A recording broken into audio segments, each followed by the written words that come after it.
A man who I have tremendous respect for because of his overall body of work. He has more than 2.2 million books in print.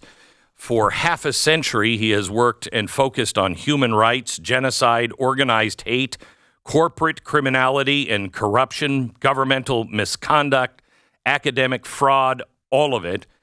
Been nominated 14 times for a Pulitzer Prize, and I don't believe has ever won one, which is an amazing, just an amazing thing because I've read his books, and they are important. Edwin Black, welcome to the program, sir. How are you? I'm fine, and thank you very much for having me, Glenn, and for all the work that you do. Yeah, thank you. So I want to talk to you a little bit about the organization of this takedown of Israel. What we had a fire now in, somebody set the embassy in Mexico on fire, the Israeli embassy. They're threatening to do it here. And at the same time, the International Criminal Court is going after Benjamin Netanyahu. And I believe we didn't try to stop that at best. Well, you're absolutely correct. Not only did we not try to stop it, we orchestrated it.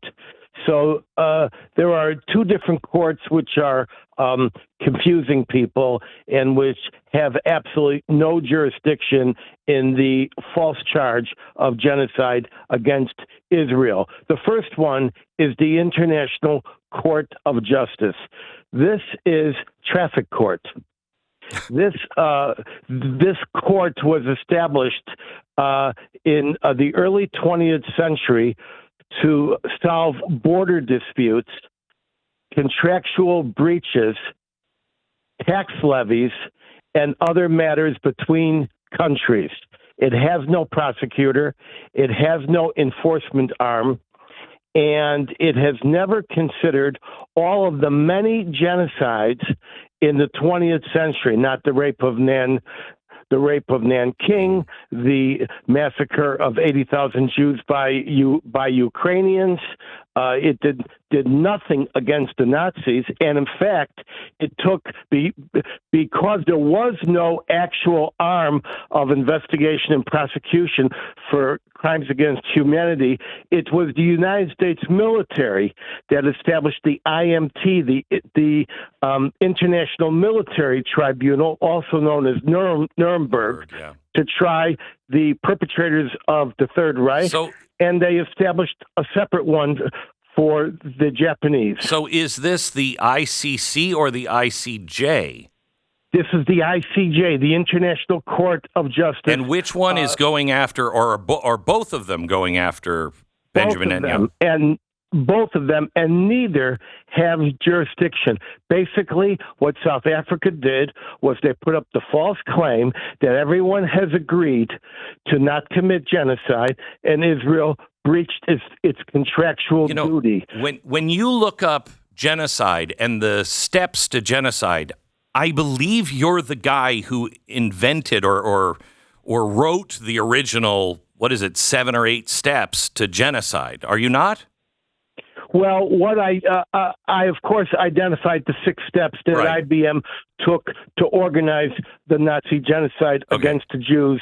But the 5 qualifications of genocide require a deliberate act, which were, by the way, written on the campus of Duke University. Okay. The 5 steps require a deliberate intention to destroy a people and or to call for the destruction of people. And that would include not only Goebbels calling for the Jews to be destroyed, but Rashida Tlaib calling for from the river to the sea, Palestine will be free.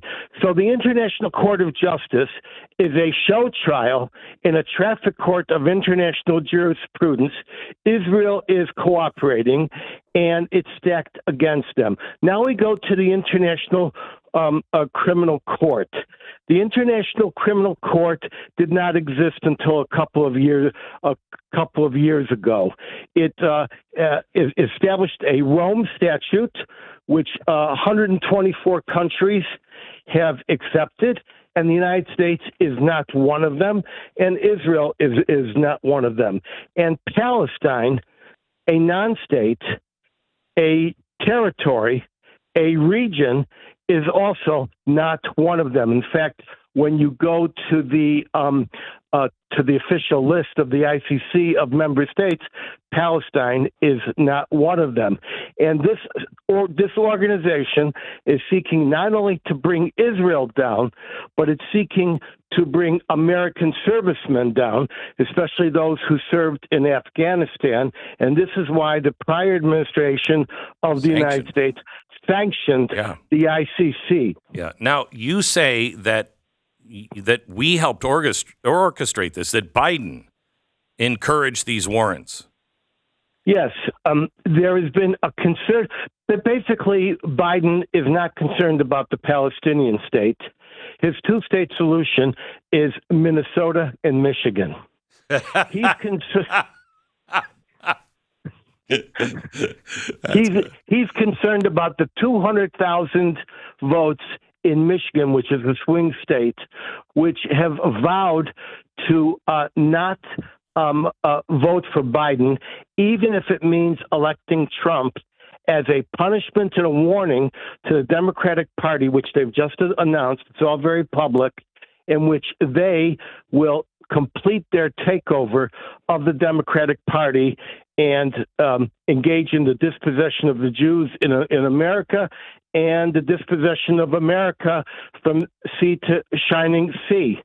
And so everything that is being said by the administration now is walking between these two third rails, the pro-Jewish majority in the United States, which is upward of 70%, and the need to curry favor with the Michigan votes. So, have you ever looked into the psychological game or reason that, you know, when persecution is happening like it is now? I would think if I were a Jew, I'd be freaking out right now.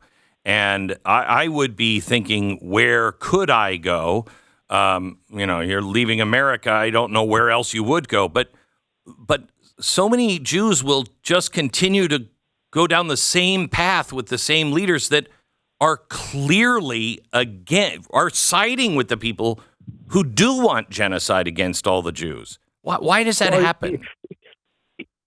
It's quite a correct observation by you. In fact, I remember the last time that I was on your show. It was one of the last times. It was last year, and there were people in your audience who were from Oklahoma offering me a basement to hide it.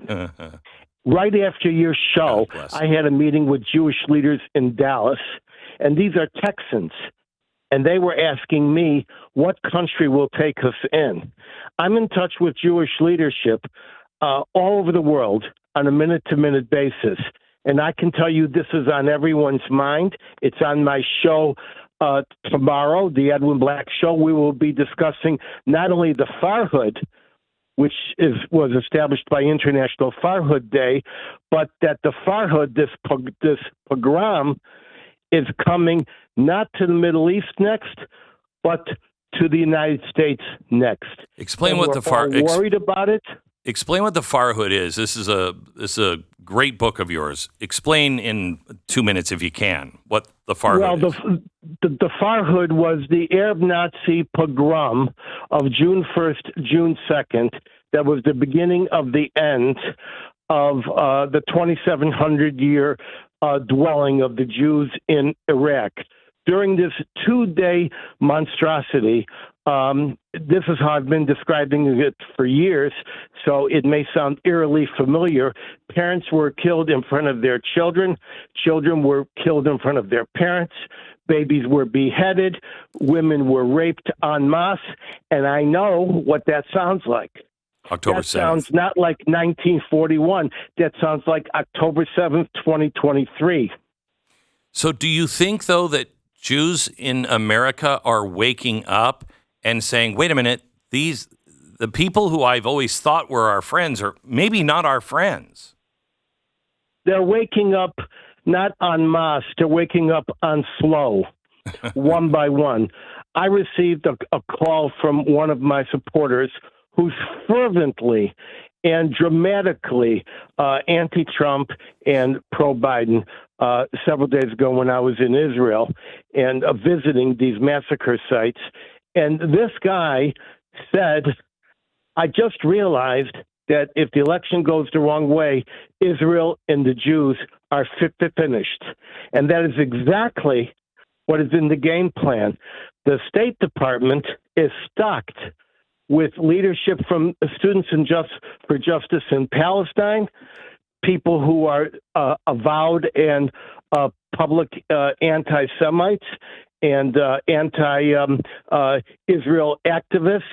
And believe you me, if the wrong people get into power by this time next year, there will be an active program to destroy Israel within weeks by recognizing Hamas, arming Hamas, supplying a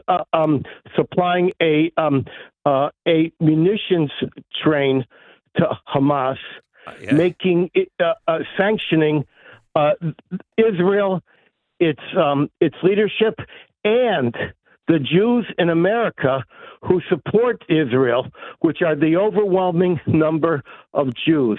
Well, I will tell you, Edwin, I pray that you're wrong. You're usually not, but I pray that you're very wrong on that. I need to be wrong.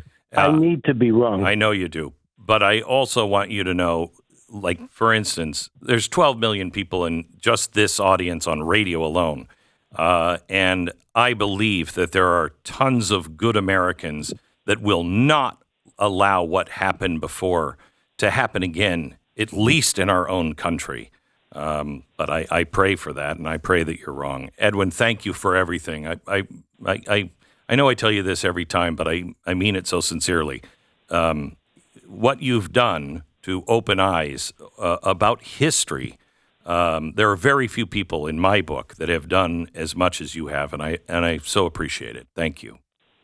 Thank you very much, Glenn. You bet. Edwin Black, IBM and the Holocaust, The Farhood. That's a book you should read because that kind of explains an awful lot of what's happening now. And you can find him at edwinblack.com, edwinblack.com.